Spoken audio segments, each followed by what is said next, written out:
मुक्तिबंधन भाग 1 chapter 6 love is evergreen it keeps you clean come soon my dream boy make me full of joy.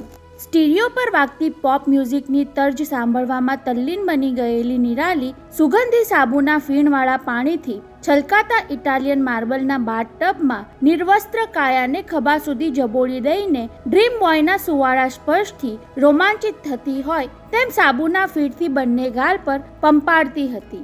મકાનની તંગીવાળા મુંબઈ શહેરમાં સામાન્ય સ્થિતિવાળા કુટુંબના 4-5 સભ્યો જીવન ગુજારતા હોય એવી ઓરડીના કદનો પોતાનો અંગત બાથરૂમ નિરાલી માટે એકાંત માણવાનું આશ્રય સ્થાન હતો।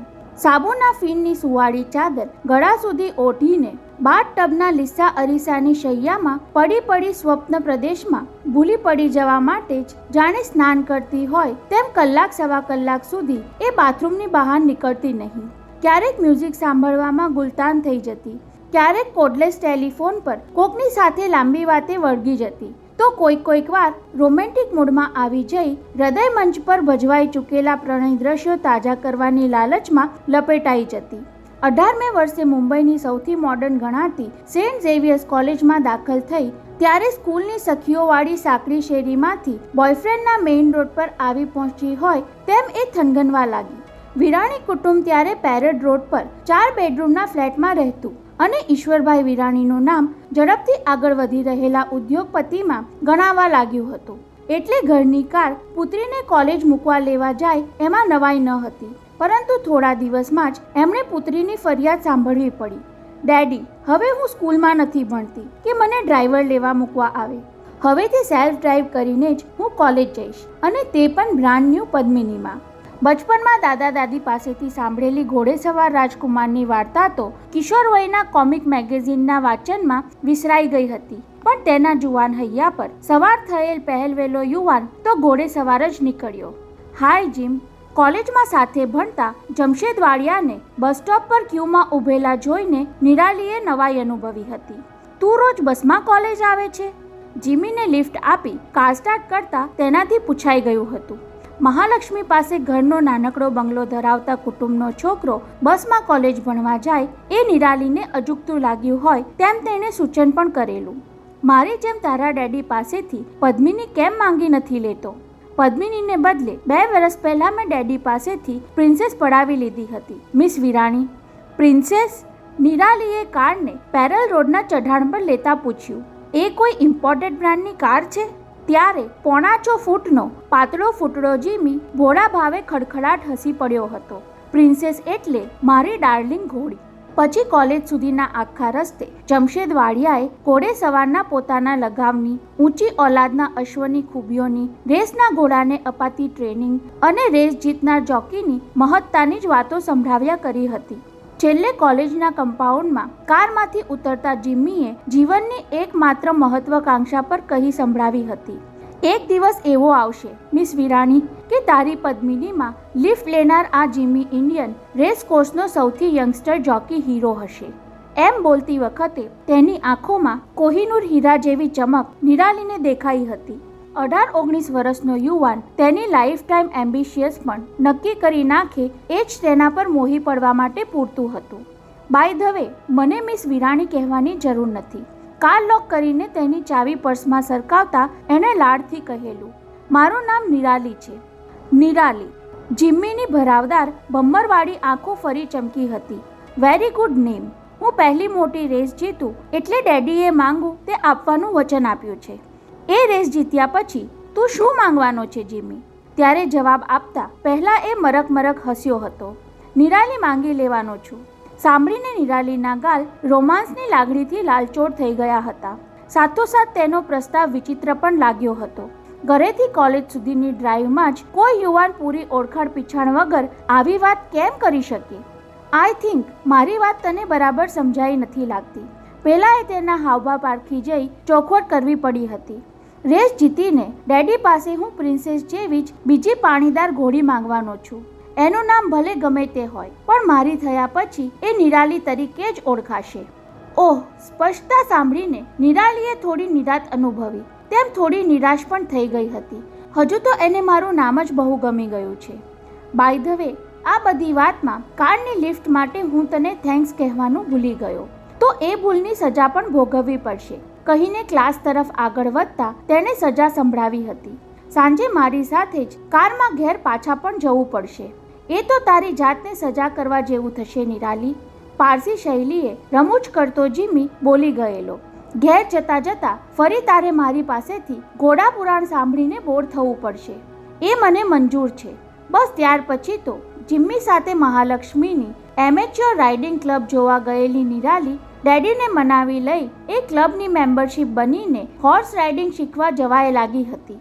ચારુબહેને વિરોધ તો ઘણો કરેલો, છોકરીને ઘોડે સવારી કરવા દો છો, પણ પગ ભાંગી બેસશે તો એનો હાથ પકડનાર સારા ઘરનો મૂર્તિઓ શોધવા તમે જાતે ઘોડે ચડીને જશો તોય મળશે નહીં. એનો વિચાર કર્યો છે તમે?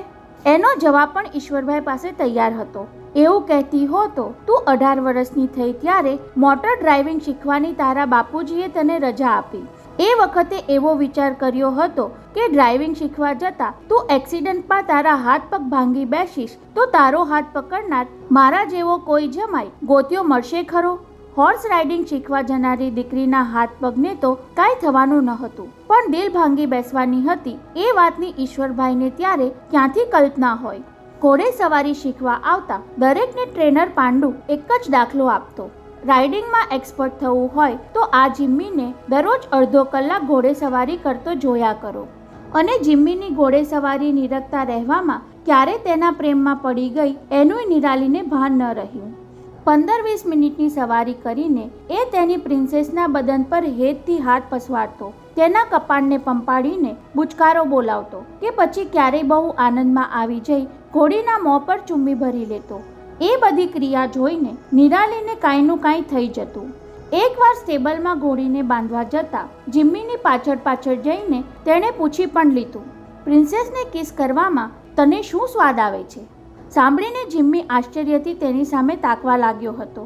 થોડી વારે હસીને એ બોલ્યો હતો, શરૂમાં ઇંગ્લિશ ફિલ્મમાં કિસિંગના સીન જોઈને મને પણ આવો જ સવાલ થતો હતો કે એમાં શું સ્વાદ આવતો હશે. અને જીમી બોલવાનું પૂરું કરે એ પહેલા પોતાના કરતા 5 ઇંચ ઊંચા તેના બંને ખભા પર કોણી ટેકવી પોતાના બંને પગની પાની ઊંચી કરી નિરાલીએ ઉત્તેજનાભેર તેના હોઠ ચૂમી લઈ જીમ્મીને 10-12 સેકન્ડ માટે ગુંગળાવી દીધો હતો. પારસી રહેણી કરણીમાં ઉછરેલા જીમ્મીને તેની એ ચેષ્ટામાં આઘાતજનક તો કાંઈ નહોતું લાગ્યું, પણ થોડું આશ્ચર્ય તો જરૂર થયું હતું. એકાએક તને આ શું થઈ ગયું એવું તે એને પૂછવા જતો હતો, પણ નિરાલીનો લાલઘૂમ ચહેરો જોઈને ચૂપ રહ્યો. કમ્પાઉન્ડમાં પાર્ક કરેલી નિરાલીની કાર સુધી બંને પહોંચ્યા પછી જીમ્મીથી કહ્યા વગર રહેવાયું નહીં. નિરાલી, 2 વર્ષ પહેલા મારી માસીની દીકરી આ રીતે મને કિસ કરી બેઠેલી, ત્યારે હું 2 વીક સુધી તેની સાથે બોલ્યો ન હતો, પણ મારી સાથે તો તું 2 મિનિટ પછી જ બોલવા લાગ્યો. નિરાલી ગુમાનથી બોલી ગયેલી, હું નિરાલી છું, તારી માસીની દીકરી નથી જીમી કહીને મલકાતી બોલી ઉઠી હતી, અને તું મારો નિરાલો છે એ કબૂલ. જીમીએ કારમાં તેની બાજુની સીટમાં બેસતા કહી દીધું હતું, તું ભલે નિરાલી હોય પણ અત્યારે તો તારે આટલેથી જ અટકી જવું પડશે. મારા જીવનમાં અત્યારે એક જ એમ છે અને તે નંબર 1 જોકી બનવાનું. ત્યાં સુધી મારે ધીરજ રાખવાની, એમ જ કહેવું છે ને તારે? ચાવી ગુમાવી કારનું એન્જિન સ્ટાર્ટ કરતા તેણે પૂછી પણ લીધું, કેટલો વખત લાગશે નંબર 1 જોકી બનવામાં? ભલે ને પૈસાદાર કુટુંબની છતાં ગુજ્જુ છોકરીએ આમ બેધડક પૂછી લીધું ત્યારે જમશેદ વડિયાએ સાચે સાચું જ કહી દેવું પડ્યું, તું રેસ જોતી નહીં થાય ત્યાં સુધી નંબર 1 જોકીનો અર્થ હું તને નહીં સમજાવી શકું નિરાલી. એક સિઝનમાં વધારે વખત વિનમાં આવવું જોઈએ. 1000 ગિનીસ, 2000 ગિનીસ, ડર્બી એમ એકથી ચડિયાતી રેસ જીતી દેખાડે એ ચેમ્પિયન બન્યો કહેવાય. લાખો રૂપિયાનો દાવ લગાડનાર માત્ર ઘોડાની નસલ જ નથી જોતા, તેના પર સવારી કરનાર ચોકીનો રેકોર્ડ પણ સારો હોય તો આંખો મીચીને પૈસા લગાડતા હોય છે. જીમ્મીમાં રસ જાગ્યા પછી નિરાલીને પહેલીવાર રેસ વિશે જાણવાની ઉત્સુકતા જાગી હતી. અત્યારે એવો ચેમ્પિયન કોણ છે જીમ્મી? વસંત શિંદે. એ નામ લેતી વખતે જીમ્મીની આંખોની ચમક જોઈને નિરાલીએ અનુમાન ઉચ્ચાર્યું હતું, ત્યારે તો એ રેસ કોર્સનો હીરો ગણાતો હશે. અત્યારે હીરો ખરો, પણ વર્ષો પહેલા માથેરાનમાં એ ઘોડાવાળો હતો. 15 વર્ષ પહેલા તું તારા મમ્મી ડેડી સાથે માથેરાન ગઈ હોઈશ, ત્યારે કદાચ એના કોઈ ટટ્ટુ પર તને બેસાડીને 2-5 રૂપિયા ખાતર એ તારી સાથે દોડતો આવ્યો હશે અને આજે એની ઘોડે સવારી પર રેસ રમનારા 2-5 લાખ રમી નાખતા અચકાતા નથી. તને પણ હું એવો હીરો જોવા માંગુ છું જીમી. એ માટે મારે સ્ટ્રગલમાંથી પાર થવું પડશે અને તારે ધીરજ રાખવી પડશે નિરાલી. અને ઘર આવ્યું ત્યાં સુધી 18 વર્ષની નિરાલીએ 18.5 વર્ષના જિમ્મીનો હાથ દબાવી રાખીને ધીરજ રાખવાનું ઉષ્માભર્યું વચન આપી દીધું હતું. ત્યારથી નિરાલીને રેસનો નાદ લાગી ગયો. ઘરમાં તો કોઈ રેસ શોખીન હતું નહીં, એટલે શરૂમાં 1-2 વાર ઘરમાંથી છાની રેસ જોવા આવી ગઈ હતી. સાવ એકલી જવાનું અજુગતું લાગેલું એટલે એની એકમાત્ર માનીતી ફ્રેન્ડ કાશ્મીરાને સાથે લઈ ગયેલી. સ્કૂલમાં ઝેવિયર્સમાં ભણવાનું પાલવે તેમ ન હતું એટલે અભ્યાસમાં બંને જુદી પડી ગયેલી, છતાં બંને વચ્ચેની મૈત્રી જળવાઈ રહી હતી. નીરા આ રીતે ઘરમાંથી છાનો રાખીને વારંવાર રેસમાં આવવાનું ખરાબ કહેવાય. બીજી વાર મહાલક્ષ્મી રેસ કોર્સ જતી વખતે કાશ્મીરાએ આનાકાની કરી હતી. કોઈ ઓળખીતા જોઈ જશે તો આપણું બંનેનું આવી બનશે. મીરા કોલેજિયન થઈ તો પણ તું સાવ મણીબહેન રહી. મધ્યમ વર્ગની સીધી સાદી છોકરીને મણીબહેન કહેવામાં નિરાલીને ગમ્મત પડતી. કાંડું પકડી કાશ્મીરાને રેસ કોર્સના ગેટમાં ખેંચી જતી નિરાલીએ તેને સંભળાવ્યું હતું, તને કાંઈ થાય તો જવાબદારી મારી, અને મારે તો વહેલા મોડા જિમ્મી સાથેના અફેર ખાતર ઘરનાઓનો સામનો કરવાનો જ છે ને. પરંતુ બીજી વારની એ મહાલક્ષ્મી યાત્રામાં ધાર્યા કરતાં ઉલટું જ બની ગયું હતું. રેસ શરૂ થતાં પહેલાં બંને બહેનપણીઓ વારાફરતી નાનું દૂરબીન આંખે લગાડી VIP એન્ક્લોઝરમાં બેઠેલા ફિલ્મ સ્ટારને નિરખતી હતી. તેમાં અચાનક કાશ્મીરા આંખેથી દૂરબીન હટાવી નિરાલીનું કાંડું પકડી લેતી બોલી ઉઠી, માર્યા ઠાર, ત્યાં તો તારા ડેડી બેઠા છે. ત્યારે તેના હાથમાંથી દૂરબીન આંચકી લઈ ધારીને પિતાને જોતી નિરાલી ખુશ થતી બોલી ઉઠી, મણીબહેન, એમાં માર્યા ઠાર શેની કહે છે? ડેડી ઘરમાંથી છાનામાના રેસ જોવા આવે છે એ તો મારા લાભની વાત થઈ. હવેથી તારી છુટ્ટી. ગમે તેમ કરીને હું ડેડીને મનાવી લઈ એમની સાથે જ એ VIPઓ વચ્ચે રેસ જોતી થઈ જવાની. બસ ત્યારથી ઈશ્વરભાઈ વિરાણી પુત્રીને લઈ છડેચોક ઘોડાદોડમાં જતા થઈ ગયા. આમ તો 2 મહિના પહેલા જ તેમણે રેસમાં જવાનું શરૂ કર્યું હતું. શનિવારે કંપનીની બોર્ડ મીટિંગમાં સોલિસિટર ભૂતાને રેસની ચોપડી સાથે લઈને આવતા જોઈ એકવાર પૂછી નાખેલું, ભૂતા સાહેબ, ઘોડદોડનો તમને આ તે કેવો ચસ્કો લાગ્યો છે? એ તો તમે આવીને ત્યાં થ્રિલિંગ વાતાવરણ જાતે જુઓ તો જ સમજી શકાય, વિરાણી શેઠ કહીને સોલિસિટરે રેસના આકર્ષણનું બીજું કારણ સમજાવ્યું. એ ઈશ્વરભાઈને તરત ગળે ઉતરી ગયું હતું. બીજું કાંઈ નહીં તો મુંબઈ શહેરમાં સ્ટેટસ ધરાવતા માણસો વચ્ચે બેસવાનો લાહો કાંઈ ઓર છે. નવી ઓળખાણ થાય, જૂના સંબંધ તાજા થાય અને નવા સંબંધ બંધાય. અને આમ ઉદ્યોગપતિ તરીકે પોતાના વધતા જતા મોભાને ધ્યાનમાં રાખી ઈશ્વરભાઈ રેસમાં જતા થઈ ગયા. તેનો લાભ લેવાનું નિરાલી કેમ ચૂકે? પહેલી સિઝનની છેલ્લી રેસ હતી ત્યાં સુધી તો ઈશ્વરભાઈને નિરાલીના રેસ ચસ્કાનું રહસ્ય ધ્યાનમાં આવ્યું ન હતું. અમુક ઘોડા દોડતા હોય ત્યારે દીકરી સાવ નીરસ થઈને બેસી રહેતી અને અચાનક એકાદ ઘોડા દોડ શરૂ થવાની હોય ત્યારે પહેલાથી એ ઉત્તેજનામાં આવી જતી. એક ક્ષણ પણ આંખથી દૂરબીન હટાવ્યા વિના કયો ઘોડો વિનમાં દોડે છે તે ઉચાટભર્યા ઉદ્વેગથી જોયા કરતી અને પોતાના ફેવરિટ ઘોડાને આગળ નીકળી જતો જોઈ જોરથી ચિલ્લાઈ ઉઠતી, બકઅપ જીમ, બકઅપ. જ્યાં સૌ ચિલ્લાતા હોય એવા શોરબકોરમાં નિરાલીની ચિચિયારી પર કોણ ધ્યાન આપે? પણ જીમનું નામ પિતાના કાન બહાર રહ્યું નહીં. વીરમાં દોડાતો ઘોડો સ્નો વ્હાઇટ હતો અને તેના પર સવારી કરનાર હતો જોકી જીમ, જમશેદ વાડિયા. પછી તો પુત્રીની પ્રત્યેક હિલચાલ પર એણે ચાપતી નજર રાખવા માંડી. સ્પોર્ટ્સ મેગેઝિનમાં છપાયેલી જોકી જીમની તસવીરો અને તેની જીતની તારીફ કરતા લખાણના સાચવી રાખેલા કટિંગ્સ તેના બેડરૂમમાંથી મળી આવ્યા. એટલું જ નહીં, પુત્રીએ વોર્ડરોબના બંને દરવાજાની અંદરની બાજુએ ચિટકાવેલા જીમના રંગીન બ્લોઅપ ફોટો પણ એકવાર ઈશ્વરભાઈએ જોઈ લીધા. નિરાલી, હવેથી રેસમાં જવાનું બંધ, એવો મનાઈ હુકમ ફરમાવતા તેમણે કારણ પણ આપ્યું હતું. તારી મમ્મીને એ બિલકુલ ગમતું નથી, હું પણ હવે જવાનો નથી. એ કારણ નિરાલીને ગળે ઉતર્યું ન હતું, છતાં દલીલ કરવાને બદલે રિક્વેસ્ટથી કામ લીધું. ડેડી પ્લીઝ, એકવાર આવતી રેસમાં જઈ આવીએ, પછી બંધ કરી દઈશ. બસ, આવતા રવિવારની રેસમાં એવું ખાસ શું છે? જાણતા હોવા છતાં આડકતરી રીતે પૂછવાની ચેષ્ટા કર્યા પછી ઈશ્વરભાઈને થયું કે પિતા તરીકે થોડા સખત થવાની જરૂર છે. એટલે સીધું જ પૂછી લીધું. એટલા માટે જવા માંગે છે કે જિમ્મીને ડર્બી જીતીને ચેમ્પિયન થઈ જતો જોવા માંગે છે? પિતાએ પોતાની ચોરી પકડી એથી થોડી નર્વસ થઈ ગયેલી નિરાલીને તરત જ થયું કે વહેલું મોડું જે કહેવાનું છે તે અત્યારે જ શું કામ બોલી ન નાખવું. હા ડેડી, જિમ્મી ચેમ્પિયન બને એ ઘટના હું મિસ કરવા નથી માંગતી. શું કામ? કારણ કે ઘડીભર નિરાલીની જીભ થોથવાઈ, પણ પછી મન મક્કમ કરી ટટ્ટાર ગરદને તેણે કહી દીધું હતું, બીકોઝ આઈ લવ હિમ. લવ હિમ? પુત્રીને આ રીતે હિંમતભેર બોલતી સાંભળવાની અપેક્ષા ન રાખી હોય તેમ ઈશ્વરભાઈ બબડી ઉઠ્યા. કોને? એ જોકીને? તું ખાનદાન ઘરની કન્યા છો એ ભૂલી ગઈ? જિમ્મી પણ ખાનદાન ઘરનો છે, છતાં એણે જોકી બનવાની શું જરૂર પડી? ઈશ્વરભાઈ વિરાણીનો જમાઈ જોકી? નહીં, એ કદાપી નહીં બને નિરાલી. તો હું આવતી રેસ ન જોવા જાઉં એ પણ નહીં બને ડેડી. પુત્રીના બોલવામાં પિતાને બળવાની ગંધ આવી ગઈ. હઠ સામે હઠાગ્રહ કરવાથી વાત વણસી જશે એમ મન મનાવી લઈ તેમણે ઠાવકાઈ ધારણ કરી લીધી. ઠીક છે, છેલ્લી વારની એ રેસ જોવા આપણે બંને સાથે જ જઈશું, પણ લવ બવની વાત મનમાંથી કાઢી નાખજે. થેન્ક યુ ડેડી, કહીને પોતાના રૂમમાં ચાલી ગયેલી નિરાલીએ મનોમન નક્કી કરી નાખ્યું હતું કે રવિવારે જિમ્મી ડર્બી જીતે પછી અમારા બંનેના મિલનમાં કોણ રૂકાવટ કરી શકવાનું છે? કોઈ રોકટોક કરશે તો જિમ્મી સાથે નાસી ગયા પછી ભલે ડેડી તેમની ખાનદાની આબરૂનો હિસાબ ગણ્યા કરે.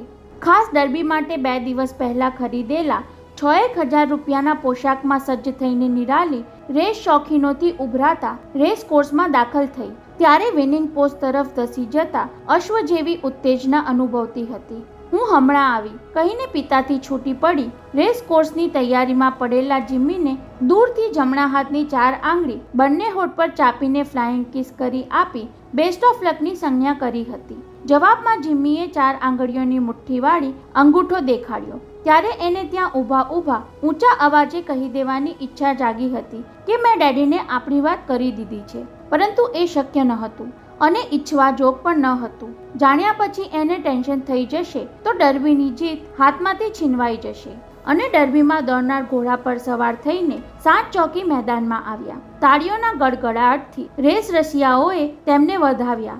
આંખે દૂરબીન લગાવી જિમ્મી પર મીટ માંડી નિરાલી તેના ચહેરાના હાવભાવનું બારીક નિરીક્ષણ કરવા લાગી ત્યારે પોતાનું હૃદય ધબકતું હતું, પણ પેલો તો હંમેશાની જેમ સ્વસ્થ દેખાતો હતો. નિરાલીને તેના શબ્દો યાદ આવી ગયા.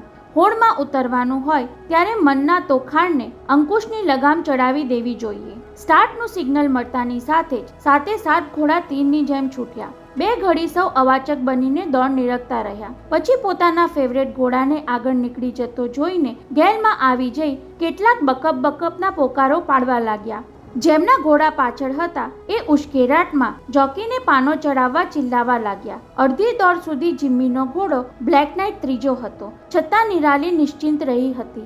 જિમ્મીની સ્ટ્રેટેજી એ બરાબર જાણી ગઈ હતી. શરૂઆતમાં વેગને જરા અંકુશમાં રાખી અચાનક બધાની વચ્ચેથી આગળ નીકળી જવાની તેની લાક્ષણિકતા હતી અને ત્યારે પણ એમ જ થયું. જિમ્મીનો બ્લેક નાઇટ ત્રીજામાંથી બીજો અને બીજામાંથી પહેલો નીકળી જતો દેખાયો. બીજા નંબરના ગોલ્ડ રશ ઘોડાના જોકીએ તેને આંબી જવા માટે ભરપૂર જોશ અજમાવ્યું. એ લગભગ તેની નેક ટુ નેક થઈ ગયો ત્યારે વિનિંગ પોસ્ટ સાવ નજદીક આવી ગયું હતું. નિરાલી આનંદની પરાકાષ્ઠાએ પહોંચી ગઈ હોય તેમ બાજુમાં ઊભેલા પિતાની હાજરીની પરવા કર્યા વિના ચિલ્લાઈ, you will make it my love. અને એ ઘડીએ કાંઈક એવું બની ગયું કે જિમ્મીનો બ્લેક નાઇટ અચાનક વિફર્યો હોય, પોતાના પૂર્વેગને રોકી ન શક્યો હોય તેમ એ ગળથોલિયું ખાઈ ગયો અને તેના પર સવાર થયેલો જિમ્મી હવામાં ઉછળી નીચે પટકાયો. બહાર ફંગોળાઈ ગયો હોત તો એ બચી જાત, પણ પાછળ ધસી આવતા ઘોડાના માર્ગમાં જ એ પટકાયો હતો અને પાછળથી આવતા ઘોડાના એક પગ હેઠળ તેની ગરદન દબાઈ ગઈ. એક સામટી ચીસોથી રેસ કોર્સ ખડભડી ઉઠ્યું. રેસના ટ્રેકથી 20 ફૂટ દૂર રહીને ઘોડદોડ પર નજર રાખતી જીપમાં બેઠેલા નિરીક્ષકે હવામાં ગનનો ધડાકો કરી રેસ રોકાવી દીધી. ત્યારે પહેલાં તો અનેક સ્ટુઅર્ડ અકસ્માતના સ્થળે પહોંચી ગયા હતા અને એ જ વખતે તીવ્ર ચિત્કાર સાથે નિરાલી બેહોશ થઈને નીચે ઢળી પડી હતી. શુદ્ધિમાં આવી ત્યાં સુધીમાં તે તેના બેડરૂમમાં પહોંચી ગઈ હતી. સામે તેના ડેડી અને ડોક્ટર ઊભા હતા. જિમ્મીને શું થયું એમ તો તે વારંવાર પૂછતી રહી, પણ જવાબ ન મળ્યો. ઘેરનું ઇન્જેક્શન આપીને ફરી તેને ઊંઘાડી દીધી હતી. એટલે છેક સવારે છાપું વાંચ્યું ત્યારે જાણ થઈ કે પાછલા ઘોડાના પગ હેઠળ ગરદનની ધોરી નસ કપાઈ જતા જીમીએ રેસ ટ્રેક પર જ અંતિમ શ્વાસ લીધા હતા અને તેના બ્લેક નાઇટ ઘોડા પર કોઈએ તીક્ષ્ણ વસ્તુનો પ્રહાર કરી તેને ભડકાવી દઈ આ જીવલેણ કાવતરું કરનાર ગોલ્ડ રશ ઘોડાના જોકી ચૌહાણને હંમેશાને માટે રેસ કારકિર્દીમાંથી રસ્ટિકેટ કરવામાં આવ્યો હતો. સમાચાર વાંચીને નિરાલી હિપકે હિપકે રડી હતી. ચોધાર આંસુએ કલ્પાંત કર્યું હતું અને ઘરનાઓએ તેને મોકળા મને રડી લેવા દીધી હતી. સમાચાર વાંચીને નિરાલી હિપકે હિપકે રડી હતી. ચોધાર આંસુએ કલ્પાંત કર્યું હતું અને ઘરનાઓએ તેને મોકળા મને રડવા દીધી હતી. અત્યારે 5.25 વર્ષ પછી પણ સાબુના ફીણથી ઉભરાતા બાથટબમાં પડી એ પ્રસંગને યાદ કરતી નિરાલીના ગાલ પરથી આંસુની ધાર વહેવા લાગી હતી. આવું અનેકવાર બનતું રહેતું.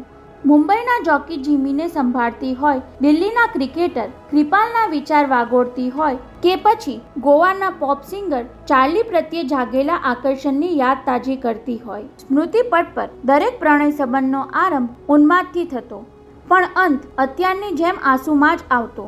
એટલું જ નહીં, દરેકના કરુણ અંજામ માટે નિરાલી પોતાને જ દોષપાત્ર લેખતી. જીમ્મીની મહત્વાકાંક્ષી જિંદગી ઘોડાના પગ નીચે કચડાઈ ગઈ. સેન્ચુરી બેટ્સમેન ક્રિકેટર કૃપાલના જમણા હાથનું હાડકું ભાંગ્યું ત્યારે ઓપરેશનમાં ઓર્થોપેડિક સર્જરીની ગફલતને લીધે કાયમની ખોડ રહી જવા પામી. તેથી એની ક્રિકેટ કારકિર્દીનો અંત આવી ગયો અને બિચારો ચાર્લી ભરપૂર નશામાં હતો ત્યારે કોઈએ ભરી આપેલા છેલ્લા ગ્લાસમાંથી કોણ જાણે શું ગટગટાવી ગયો કે તેનો કંઠ હંમેશા માટે બેસૂરો થઈ ગયો. કોણ જાણે હવે કોનો વારો આવશે.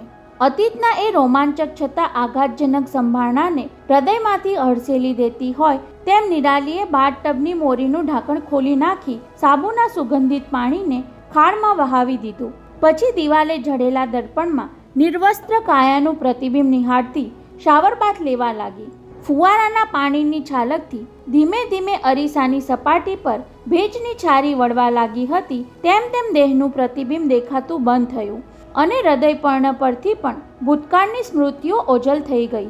બગલથી પિંડી સુધી ટુવાલ વીંટીને એ બાથરૂમમાંથી બહાર આવતી હતી ત્યાં જ ટેલિફોન રણક્યો. કોણ? નીરા? બોલ મીરા, શું કરે છે? હમણાં જ બાથ લઈને બહાર આવી. છેક 11 વાગ્યે? તારા જેવી મણી બહેનોની જેમ રવિવારે પણ હું 7 વાગ્યામાં બાથ નથી લેતી. એ જાણવા છતાં કેમ પૂછ્યું? અમસ્તું જ. સામે છેડે કાશ્મીરા થોડું રોકાઈને આગળ બોલી. મણી બહેનોને મૂળ વાત પર આવતા પહેલા પ્રસ્તાવના કરી દેવાની ટેવ હોય છે ને. પ્રસ્તાવના પતી ગઈ હોય તો મૂળ વાત પર આવી જાને. થોડી વાર પહેલા મેં એક છોકરો જોયો. જિંદગીમાં પહેલીવાર છોકરો જોયો હોય એવી રીતે તું બોલે છે મીરા.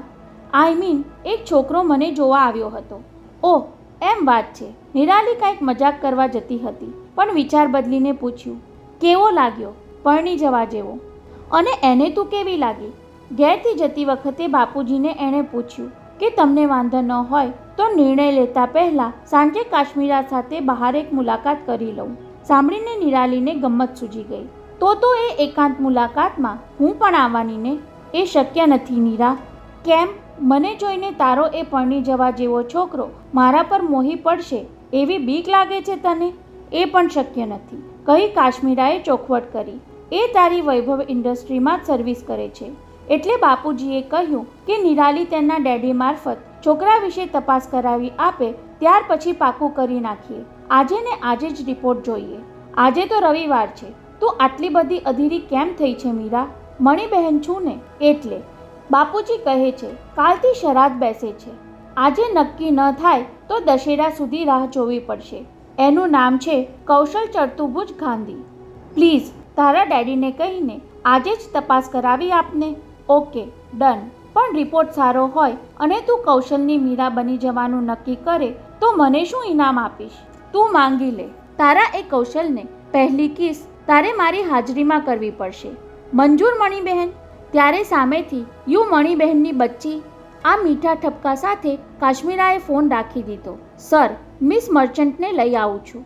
વિરાણી શેઠની કેબિનમાં ડોલી સાથે દાખલ થતાં સેક્રેટરી મંજુષાએ કહ્યું ત્યારે ઈશ્વરભાઈએ સવારના છાપા પરથી નજર ખસેડ્યા વિના જ હકારમાં ડોક હલાવી અનુમતિ આપી. રવિવારના સવારના ગુજરાતી છાપાના પહેલા પાના પર સાધ્વી ચંદ્ર સ્મિતાજીનું પ્રવચન રદ થયાની માત્ર જાહેર ખબર વાંચવા મળી હતી. એકાએક વ્યાખ્યાન રદ કેમ થયું તે જાણવાની ઉત્સુકતામાં રવિવારનો આખો દિવસ ડહોળાઈ ગયો હતો. કદાચ એ બીમાર પડી ગયા હશે, કોઈએ ધમકી આપીને વ્યાખ્યાન બંધ કરાવ્યું હશે.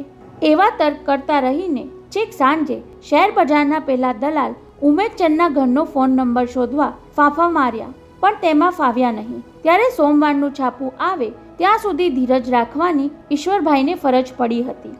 પરંતુ તેમાં તો એક પારાના સમાચારમાં એટલું લખ્યું હતું કે ગુરુજીની ગંભીર માંદગીને કારણે સાધ્વીજીએ તત્કાલ સવારની ફ્લાઇટ પકડી આગ્રા જવું પડ્યું હોવાથી થોડા દિવસ માટે એમના વ્યાખ્યાન મુલતવી રાખવામાં આવ્યા છે. પછી આગળ પાછળની માહિતી આપતા ઉમેર્યું હતું કે જેમની મુંબઈના માત્ર 3 દિવસની હાજરીને કારણે જૈન સમાજમાં વિવાદનો વંટોળ જાગ્યો હતો, એ સાધ્વીજીની અણધારી વિદાયથી હાલ તરત તો મામલો શમી ગયો છે.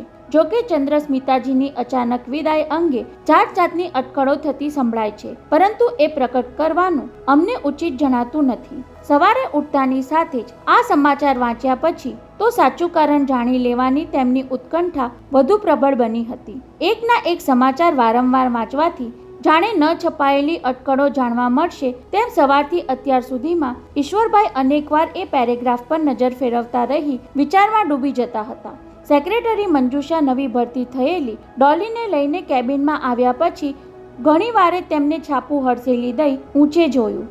મંજુષાની બાજુમાં મીડી ડ્રેસમાં ઊભેલી મિસ મર્ચન્ટ તેના કરતાં સહેજ ઊંચી લાગતી હતી, પણ મંજુષા કરતાં થોડી વધારે સ્વીટ દેખાતી હતી. હોઠ પર આછી લિપસ્ટિક હતી, નાક પારસીની પહેચાન જેવું અણીદાર હતું અને બંને આંખો નીચે સહેજ કાળાશ વર્તાતી હતી. Take your seat miss merchant, તેણે સામેની ખુરશીમાં બેઠક લેવા કહ્યું ત્યારે થેન્ક્સ સાથે બેઠક લેતા તેણે વિવેકથી કહ્યું, સર આપ મને ડોલી કહેશો તો ચાલશે. કહી એ નીચું જોઈ ગઈ, કેમ જાણે બોસની સાથે આંખ મિલાવવા માંગતી ન હોય. ઈશ્વરભાઈએ તેને નિરખી લીધા પછી થોડી વાર પહેલા મંજુષાએ તેમના ટેબલ પર મૂકેલા ડોલીના બાયોડેટા પર નજર ફેરવી લીધી. ખાનદાન પારસી ફેમિલીમાં જન્મેલી, બીકોમ થઈને કમ્પ્યુટરની ડિગ્રી લીધેલી, 4 વર્ષ પહેલા ટાટા ગ્રુપમાં નોકરીએ જોડાઈ. ત્યાં સાથે કામ કરતાં કરતાં નૌશીર મર્ચન્ટ સાથે પરણી ગઈ. 1 જ વર્ષના લગ્ન જીવન પછી કંકાસ શરૂ થયો. 4 મહિના અગાઉ 30 વર્ષની વયે છૂટાછેડા લીધા અને નૌશીરની સાથે એક જ કંપનીમાં કામ ન કરવા ખાતર ઊંચા પગારની નોકરી છોડી દીધી. છૂટાછેડા લીધા પછી પણ પતિની અટક છોડી નથી. વોર્ડન રોડ પર પેઇંગ ગેસ્ટ તરીકે એકલી રહે છે. ટાટા ગ્રુપ તરફથી મળેલા સર્વિસ સર્ટિફિકેટમાં જણાવ્યા પ્રમાણે તેની રીતભાત તથા ચાલ ચલગત સારી, પર્સનલ સેક્રેટરી તરીકેનો રેકોર્ડ ઉત્તમ. આમ તો વૈભવ ગ્રુપમાં ડોલીને કોમ્પ્યુટર ખાતામાં નોકરી મળી હતી, પણ 20 દિવસ માટે મંજુષા દુર્ગા પૂજા પર કલકત્તા જવાની હોવાથી તેની ગેરહાજરીમાં કામચલાઉ કામગીરી સોંપવાની હોવાથી તેને વિરાણી શેઠ સમક્ષ રજૂ કરવામાં આવેલી અને પહેલીવાર બોસને મળવા આવનાર દરેકને તેમની સામે બેસવા મળતું તેમ ડોલી સહેજ ગરદન નમાવીને બેઠી હતી. વિરાણી શેઠની ચૂપકીદીથી એ થોડી અકળાતી પણ હતી. બોસ કદાચ પોતાનો ભેદ તો પામી નહીં ગયા હોય ને. એક જ કંપનીમાં કામ કરતા પતિ પત્ની વચ્ચે ડિવોર્સ થાય ત્યારે ખરી રીતે પતિએ બીજી નોકરી પકડી લેવી જોઈએ. આખરે ઈશ્વરભાઈએ શરૂઆત કરી, તેને બદલે ડોલી તમે કેમ સર્વિસ છોડી? સર, નૌશીર અમારા પડોશમાં રહેતા હતા, એમણે જ મને એ નોકરી અપાવેલી. નૈતિક દ્રષ્ટિએ મને લાગ્યું કે મારા કરતાં ટાટા ગ્રુપની સર્વિસ પર તેમનો હક વધારે છે. ગુડ. તેના નૈતિક દ્રષ્ટિકોણથી ખુશ થતા હોય તેમ ઈશ્વરભાઈએ શાબ્દિક ટેકો આપીને કહ્યું, આવી જ નીતિ ચાલુ રાખીશ તો વૈભવ ગ્રુપમાં તારું ભાવિ ઉજ્જવળ છે. You can go now. Thanks a lot sir, કહી ડોલીએ સહેજ મસ્તક નમાવી દ્રષ્ટિ દ્વારા આભાર માની લઈ બહાર નીકળી ગઈ. મંજુષાને જવાનું કહેવામાં આવ્યું ન હતું એટલે એ બોસની સામે ઊભી રહી. મંજુ, છોકરી દેખાય છે તો બ્રાઇટ, પણ તેને તારી જગ્યાએ ટેમ્પરરી મૂકી જતા તને ભીતિ નથી લાગતી? શેની ભીતિ સર? કદાચ ભવિષ્યમાં એ તારી જગ્યા પચાવી પાડે. ત્યારે મંજુષાએ આદત પ્રમાણે મીઠું હસી લીધું. સર, કાલી માતાની કૃપા અને આપની અમી દ્રષ્ટિ હશે ત્યાં સુધી મારું કોઈ કાંઈ જ નહીં પચાવી શકે. મંજુષા મુખર્જી કાલી માતા પર અપાર શ્રદ્ધા ધરાવતી હતી. એ ઈશ્વરભાઈ બરાબર જાણતા હતા. મંજુષાને પોતે સર્વિસમાં રાખવા કલકત્તાથી મુંબઈ લઈ આવ્યા ત્યારે તેણે માત્ર એક જ વિનંતી કરી હતી, દર દુર્ગા પૂજાએ મને 20 દિવસ કલકત્તા આવવાની છૂટ આપજો. વર્ષના બાકીના 345 દિવસ હું તમારી સેવામાં રહીશ. મંજુ, તું કાલી માતા પાસે દર વખતે કાંઈ માંગે છે ખરી? સાંભળીને એ નીચું જોઈ ગઈ. એક પગ વગરની બની ગયેલી મારી જેવીએ હવે શું માંગવાનું રહે છે એમ કહેવા જતી હતી, પણ પોતાનું દુઃખ રડવાનું ઠીક ન લાગ્યું એટલે બોલી ગઈ, કાલી મૈયા પાસે હું એટલું જ માંગુ છું કે મારી જેમ બીજા કોઈને અપંગ ન બનાવતી માં. સાંભળતા જ ઈશ્વરભાઈના મગજ પર અપરાધ ભાવનો ભાર આવી પડ્યો હોય તેમ એ નીચું જોઈ ગયા. પોતાના અપરાધનું વળતર ચૂકવવાની ભાવનાથી મંજુષાને કલકત્તાથી અહીં લઈ આવી તેને પોતાની સેક્રેટરી બનાવી ત્યારે કલ્પના ન હતી કે નજર સમક્ષ તેની સતત હાજરી પોતાને વારંવાર ગુનાની યાદ અપાવીને રીબાવ્યા કરશે, પરંતુ હવે તેનો કોઈ વિકલ્પ ન હતો. સર, આપને માટે કાલી મૈયા પાસે કંઈક માંગતી આવું? ઘણીવાર સુધી અબોલ રહેલા બોસને તેણે પૂછી નાખ્યું. ત્યારે વિરાણી શેઠે ધીમે ધીમે ગરદન ઊંચી કરી તેના પર મીટ માંડી. માંગવા જેવું તો ઘણું બધું હતું. દેશના નંબર 1 ઉદ્યોગપતિ બનવાનું, વૈભવને પેલી એક્ટ્રેસના સકંજામાંથી છોડવવાનું, પુત્રી નિરાલી માટે સારું ઠેકાણું મળી જાય, પોતાને તમાચો મારનાર ભવાનજી શેઠિયા પસ્તાવો વ્યક્ત કરે અને સાધ્વી બનેલી ચંદ્રપ્રભા એકવાર પોતાની સાથે દિલ ખોલીને વાત કરે. કાલી મૈયા પાસે સૌ કોઈને માંગ્યું મળતું હોય તો તેમણે શબ્દો શોધવા માટે થોડું રોકાઈ જઈને કહ્યું, મારા માટે એટલું માંગી આવજે મંજુ કે આ ઈશ્વરલાલ વિરાણીના હાથે કોઈનું જીવન બરબાદ ન થાય. બોલતા બોલતા એ ગદગદ થઈ ગયા એટલે મંજુષા ભલે કહીને બહાર જતી રહી, પણ પોતે આવું કેમ બોલી ગયા એના આશ્ચર્યમાંથી ઘણીવાર સુધી એ બહાર નીકળી શક્યા નહીં. Don't be silly. દરવાજો ઉઘાડીને દાખલ થનારનો સહેજ ઊંચો થતો અવાજ તેમના કાને પડ્યો. તું એની પર્સનલ સેક્રેટરી છે તો હું એનો પર્સનલ ફ્રેન્ડ છું, શું સમજી? કહેતા સંસદ સભ્ય મુરારી પોદ્દાર અંદર આવી ગયા. ઈશ્વરભાઈ, તમારી આ સેક્રેટરી આપણો સંબંધ જાણે છે, છતાં દર વખતે મારા અંદર આવવા માટે તમારી રજા માંગવાનો આગ્રહ શું કામ રાખે છે? થોડી ફરિયાદ અને થોડી રમૂજના મિશ્ર ભાવે સંભળાવતા મુરારી એમપીએ સામેની લેધર ચેર પર હકથી બેઠક જમાવી. એ તો તમે અચાનક આવી ચડ્યા એટલે. મને ચાનક ચડે તો અચાનક આવી ચડું. આખા બોલા મુરારીએ સફારી સૂટના કોલર સરખા કરતા કહ્યું, એપોઇન્ટમેન્ટ વગર હું કોઈને મુલાકાત આપતો નથી અને અગાઉથી એપોઇન્ટમેન્ટ લઈને હું કોઈને મળવા જતો નથી. લોકોના કામ કરવા માટે આવો નિયમ રાખવો પડે. એમના આવા નિયમ પર ઈશ્વરભાઈને હસી લેવાનું મન થયું, પણ જે કારણસર એ આવી ચડ્યા એ ગંભીર હતું એટલે મૌન સેવવાનું પસંદ કર્યું. મેં નક્કી કરી નાખ્યું છે. આદત મુજબ મોટેથી બોલાઈ ગયા પછી તેમણે કેબિનના દરવાજા તરફ જોયું. શેઠની વાત છુપાઈને સાંભળી લેવાની તારી સેક્રેટરીને કુટેવ નથી ને? નહીં મુરારી, કેબિન સાઉન્ડ પ્રૂફ છે અને કોઈ જાસૂસી દ્વારા સાંભળી લેવાની ચેષ્ટા ન કરે એટલા માટે મારી કેબિનનું ચેકિંગ નિયમિત થતું રહે છે. છતાં ટેલિફોન પર વાત કરવાનું જોખમ ન લેતા રૂબરૂ આવ્યો છું. આ શ્રાદ્ધના દિવસોમાં જ પેલીનું પતાવી દેવાનું ગોઠવી નાખ્યું છે. આટલું જલ્દી? આંચકો અનુભવતા ઈશ્વરભાઈ સહેજ ટટ્ટાર થઈ ગયા. વૈભવને સબીનાના લફરામાંથી છોડાવવા માટે બીજા ઉપાય અજમાવ્યા વગર આવું અંતિમ પગલું ન ભરવું જોઈએ એમ કહેવા માટે તેમણે જીભ ઉપાડી નહીં.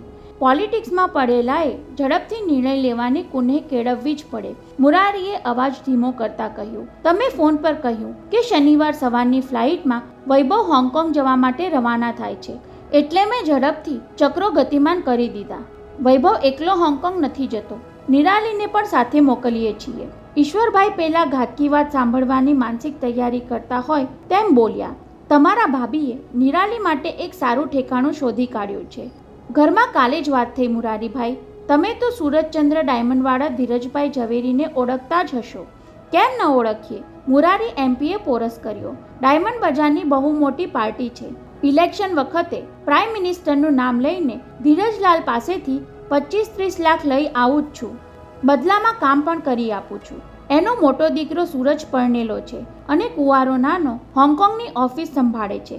તમે કહેતા હો તો હું ધીરજલાલને કાને વાત નાખું.